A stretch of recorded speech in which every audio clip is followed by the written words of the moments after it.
Naik haji adalah impian terbesar semua umat Islam di seluruh dunia. Banyak yang rela menabung bertahun-tahun, bahkan mengeluarkan ratusan juta demi bisa menunaikan ibadah haji. Naik haji bukan hanya perjalanan fisik, tapi perjalanan spiritual untuk menyucikan diri dari dosa. Pertanyaannya, apakah benar haji bisa menghapus semua dosa dan menjamin masuk surga? Lalu, bagaimana dengan mereka yang belum atau tidak mampu berhaji? Apakah mereka kehilangan kesempatan untuk mendapatkan ampunan dan keselamatan? Jawabannya mungkin tidak seperti yang Anda kira. Temukan penjelasannya dalam video ini. Ibadah haji adalah rukun Islam yang diwajibkan bagi mereka yang mampu secara finansial dan fisik. Gelar haji atau hajah diberikan kepada mereka yang telah menunaikan ibadah haji.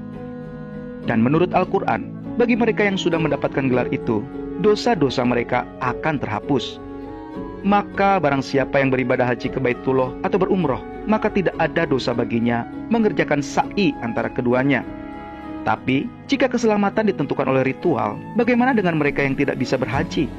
Apakah mereka tidak memiliki harapan untuk masuk surga? Untuk menemukan jawabannya, kita perlu memahami bagaimana sejarah dan asal-usul ritual haji. Dalam ibadah haji, terdapat beberapa ritual utama seperti mengelilingi Ka'bah sebanyak 7 kali, mencium batu hitam Al-Hajar Al-Aswad, berlari bolak-balik antara Bukit As-Safa dan Al-Marwah, melemparkan 7 batu pada 3 tiang jamarat. Menariknya, semua praktik ini telah ada sejak era Arab pra-Islam. Ritual-ritual ini dilakukan oleh kaum penyembah berhala sebagai bagian dari penghormatan kepada dewa-dewa mereka. Tapi, apakah menjalankan ritual saja sudah cukup untuk menjamin keselamatan? Keselamatan sejati tidak datang dari ritual, melainkan dari hubungan pribadi dengan Allah. Keselamatan adalah rahmat Allah, bukan hasil dari usaha atau ritual manusia. Kita selamat bukan karena perbuatan baik yang telah kita lakukan, tetapi karena rahmat-Nya. Kitab suci Injil mengajarkan bahwa keselamatan tidak bergantung pada usaha manusia, melainkan diberikan melalui rahmat Allah dalam pengorbanan Isa Al-Masih. Karena begitu besar kasih Allah akan dunia ini, sehingga Ia telah mengaruniakan anaknya, kalimatnya yang tunggal, supaya setiap orang yang percaya kepadanya tidak binasa, melainkan beroleh hidup yang kekal. Isa Al-Masih mati di kayu salib untuk menebus manusia dari dosa.